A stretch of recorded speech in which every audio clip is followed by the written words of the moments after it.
Let's talk more now about what will happen if the state visit for Donald Trump does go ahead. We read this morning it could be as early as this September. Seema Syeda joins us, a spokesperson for the Stop Trump Coalition.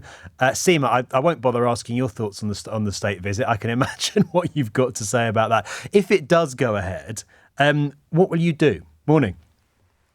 Good morning. Well, the Stop Trump Coalition is ready to mobilise huge protests. And it's not just us who are ready. We know that the majority of the British public is really angry with Trump. They don't support Trump, and they'll be joining us on the streets as well. And what we're trying to do is call for Keir Starmer and all of our political elites, from Labour, Reform, the Tories, to actually stand up to Trump and stop being bootlickers. Their agenda needs to be to stand up, just like China did, and China won. China kind of won on that trade war, and we need to do that too. I will ask you then on that. Should part of that be rescinding the state visit? Well, of course, Keir Starmer should rescind the state visit. That's what we're arguing. Why, of course? But if it goes ahead, then we are going to protest and mobilise. Sure. Why, of course, should he rescind it?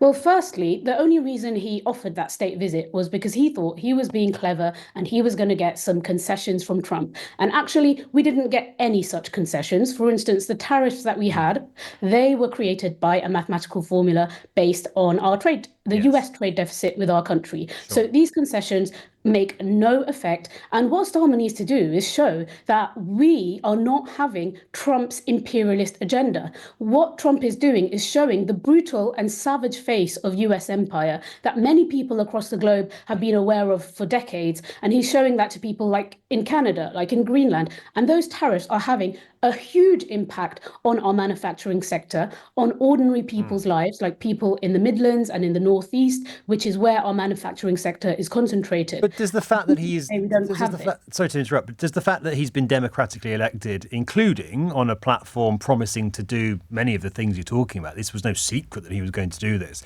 does that not count for something? Said he's a democratically, Seema, he's a democratically elected leader of a close UK ally? Well, the UK public did not democratically elect Trump. Our interests are not the same as the interests of the people in America who elected Trump. What we want to do is stand up to Trump because Trump is attacking us in favor of America. He's put these tariffs that are his job? Really damaging. Well, he would say that's his job. He's standing. He's taking back kind of control, to coin a phrase, from other countries in order to protect the people of his country. He would say that's exactly what the president should be doing. He's actually just protecting a band of oligarchs who are around him, because tariffs are also inflationary, and that's going to cause inflationary pressure for the people in his country. Yeah, sure. But again, I agree with you that it's a bad policy. But it is something that he was elected to do. So you can disagree with the policy and you can oppose what he's doing while also saying, look, he is the elected leader of the United States and it's fair enough that he comes here on a visit. But a state visit is the highest honour, and that's actually just not necessary. Britain needs to stand up to what Trump is doing to us, right? He's attacking our manufacturing sector, and Keir Starmer is saying, oh, hi, Trump, we love you. Come and visit us. We don't care what you're doing to our people. We don't care about the damage that you're causing to our economy. That's just not on. And think about his foreign policy. It's actually just... I've got to push back on that, because I think Keir Starmer would strongly reject the idea that he's saying he doesn't care. I think what Number 10 and the government would say is that they have calculated that the way to influence Trump and get him to behave in our best interest and Britain's best interest is to keep him on side. And if you rescind the state visit, you anger him more. Perhaps the tariffs goes up, Seema. Perhaps the intelligence sharing stops. Even more damage is done to Britain. Well, the reverse has been proven to be true, right? So China engaged in diplomatic talks with Japan and with South Korea, who they normally don't really work with. And then they all came up with a strategy, and that China put retaliatory tariffs on the US, and that completely destroyed Trump's tariff agenda with China.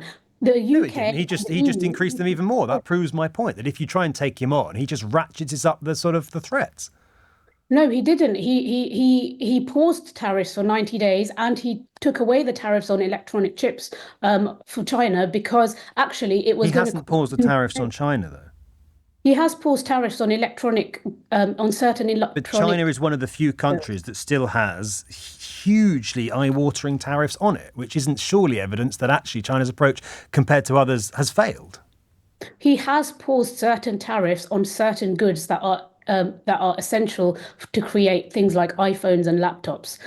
So that is that has actually. Sorry, I'm struggling here because the UK has 10% tariffs levied on it by Donald Trump. China, the last time I checked, had 124%. And yet you're saying that China's strategy in dealing with Trump's tariff, given the fact even that it is more successful than ours, even though the tariff rate on China is 10 times that on the UK. If you look at what's just happened, Trump has paused certain tariffs on certain electronic goods that are essential. And this is the strategy that we all globally need to take. We need to push back on what he's doing because he's trying to rip up the entire economic order. And what he's doing is punishing every single country and all of the people all around the globe. If we all pull together and we have a united strategy saying, no, we're not having this, then we can actually defeat what Trump is trying to do. Final question, Seema. If it does go ahead, as seems likely, and you do protest, will these be peaceful protests, or are we talking about the sort of disruptive activity we've seen from Just Stop Oil and Extinction Rebellion, those sorts of groups?